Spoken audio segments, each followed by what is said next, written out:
जय हिंद साथियों। पुनः ऑनलाइन क्लास में हम कहानी आधारित प्रश्नों को लेकर के उपस्थित हैं।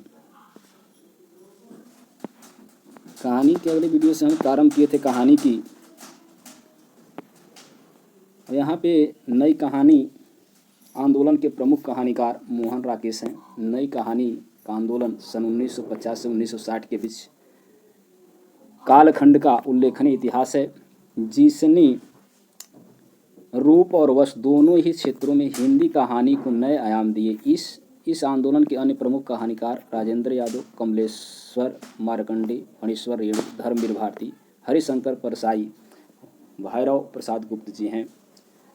अन्य महत्वपूर्ण तथ्य सन 1960 की बाकायदे नई कहानी नामक पत्रिका भैरव प्रसाद गुप्त के संपादकत्व में प्रकाशित होने लगी। सन 1960 के बाद नई कहानी के स्थान पर अकहानी आंदोलन का विकास हुआ। अकहानी के संपादक गंगा प्रसाद विमल हैं। सचित्र कहानी के पुरोधार डॉक्टर महिप सिंह हैं। अकहानी आंदोलन की पुरस्कर्ता माने जाते हैं।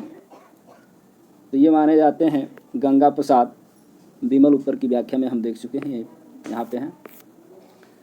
अगला प्रश्न है, समानांतर कहानी के प्रवर्तक हैं। तो समानांतर कहानी के प्रवर्तक हैं कमलेश्वर जी। सी विकल्प सही है। समानांतर कहानी आंदोलन के प्रवर्तक हैं तो कमलेश्वर हैं, अभी विकल्प सही है। अगला, नई कहानी की विशेष उपलब्धि किस क्षेत्र में रही? तो ये है बदलते सामाजिक पारिवारिक रिश्तों के चित्रण है, इसमें दिखाए गए हैं। नई कहानी अर्थात जीवन की वास्तविकताओं के अंकन के आधार पर अपने को पिछली कहानियों से अलग करती है। नई कहानी में कहानी के परंपरागत और रूढ़ तत्वों के आधार पर कहानी का मूल्यांकन का विरोध किया गया। काल के प्रवाह में व्यक्ति की सामाजिकता का बोध और स्थिति आज की कहानी विषय वस्तु है। कथाकार व्यक्ति को उसकी समग्रता में देखने का आग्रह करता है। व्यक्ति को उसके सामाजिक परिवेश, मानसिक अंतर्द्वंद्वों तथा व्यवहारिक जीवन की तकाजों और अन्य आवश्यकताओं की एक संश्लिष्ट प्रक्रिया के रूप में पाना चाहता है। नई कहानी ने राजनीति की प्रति उदासीनता और उपेक्षा का रुख अपनाया। नई कहानी की विशेष उपलब्धि बदलते सामाजिक पारिवारिक रिश्तों के चित्रण में रही है। अगला है प्रश्न, निम्नलिखित में असत्य कथन है।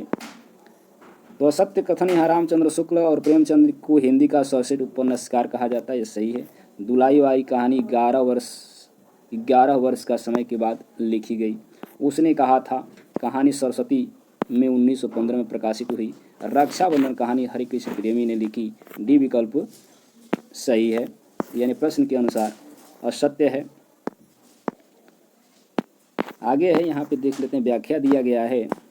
उपयुक्त विकल्प डी सही नहीं है, यानी असत्य है, क्योंकि रक्षाबंधन कहानी के लेखक विश्वंभर नाथ शर्मा कौशिक हैं।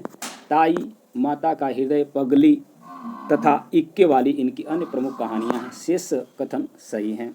विश्वंभर शर्मा कौशिक की कहानी का संग्रह यहाँ दिया गया है। गल्फ मंदिर, चित्रशाला, कल्लोल, मणिमाला, प्रेम प्रतिमा। समानांतर कहानी के पुरस्कर्ता कमलेश्वर का मूल नाम है। तो कमलेश्वर का मूल नाम है कैलाश सक्सेना।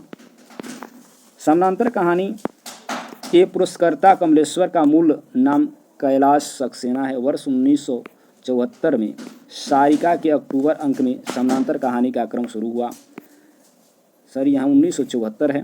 1974 में सारिका की अक्टूबर अंक समानांतर यह क्रम प्रारंभ होता है।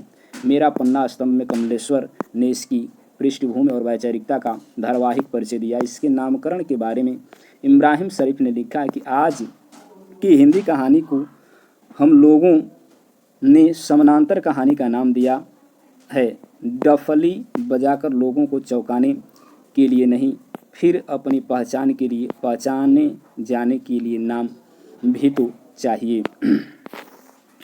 अन्य महत्वपूर्ण तथ्य दिया है, गोपाल दास सक्सेना को नीरज के नाम से भी जाना जाता है। कमलेश्वर जी ने कई पत्रिकाओं का सफल संपादन किया, जिनमें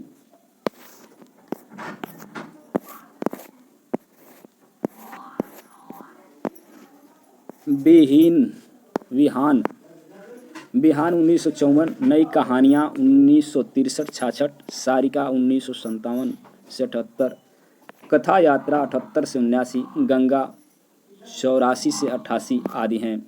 कमलेश्वर का नाम नई कहानी आंदोलन से जुड़ा अग्रणी कथाकारों में आता है। उनकी पहली कहानी 1948 में प्रकाशित हो गई थी, परंतु राजा निर्वंशिया 1957 से वे रातों रात एक बड़े कथाकार बन गए। कमलेश्वर की मुख्य कहानियाँ मांस का दरिया, नीली झील, तलाश, बयान, नागमणि, अपना एकांत, आसक्ति, जिंदा मुर्दे, जॉर्ज पंच की नाक, मुर्दों की दुनिया, कस्बे का आदमी, स्मारक आदि हैं। समानांतर कहानी आंदोलन चलाया तो कमलेश्वर जी ने चलाया, डी विकल्प सही है। आगे है समानांतर सुमेलित करना है, सुमेलित है तो सुमेलित यहाँ पे है कहानी बीमल प्रसाद, यानी बी विकल्प सही है, बाकी ये गलत हैं। कहानी गंगा प्रसाद बीमल की सुमेलित है। शेष कहानियाँ आंदोलन, उनके प्रवर्तक इस प्रकार हैं। व्याख्या में देख लेते हैं। व्याख्या में दिया गया है समानांतर कहानी कमलेश्वर, सक्रिय कहानी राकेश वस्त, सचेत कहानी महिप। सचेत कहानी के प्रवर्तक इनमें से कौन हैं? तो देख लीजिए, सचेत कहानी महिप सिंह हैं, बी विकल्प सही है। नई कहानी के विरोध में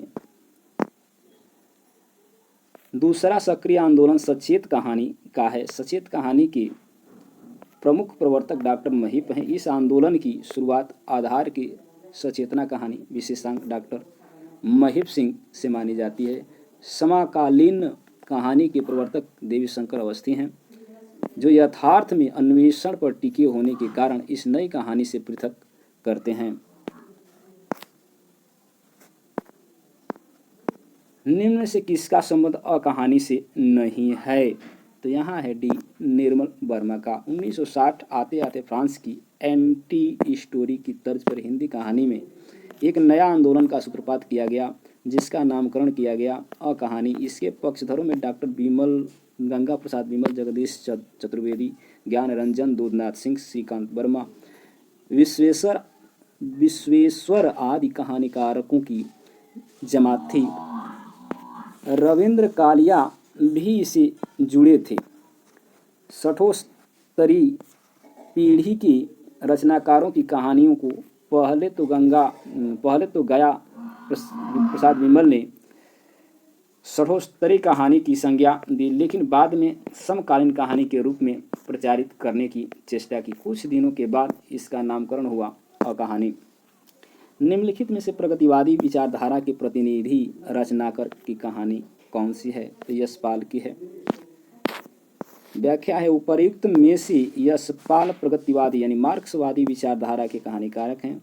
यशपाल की अनेक की कहानियाँ संग्रह ज्ञानदान, अभिशप्त, सप्त, वो दुनिया, फूलों का कुर्ता, धर्मयुद्ध, उत्तराधिकारी, तर्क का तूफान, उत्तमी की माँ, सच बोलने की भूल, खच्चर और आदमी। निम्नलिखित में कौन सुमेलित नहीं है? यहाँ ए सुमेलित नहीं है। बी पथगा 1937 अज्ञे की कहानी है, शेष युग्म सही है। राजा भोज का सपना कहानी की लेखक हैं, तो यहाँ है राजा भोज की ए विकल्प, राजा शिव प्रसाद सितारे हिंद। राजा भोज का सपना कहानी के लेखक राजा शिव प्रसाद सितारे हिंद हैं। आचार्य रामचंद्र सूत्र के अनुसार इसकी रचना सन 1856 के आसपास की गई थी। तो आज के लिए बस इतना ही। पुनः अगली वीडियो में इसके आगे के लेकर के प्रश्नों को उपस्थित होंगे। धन्यवाद।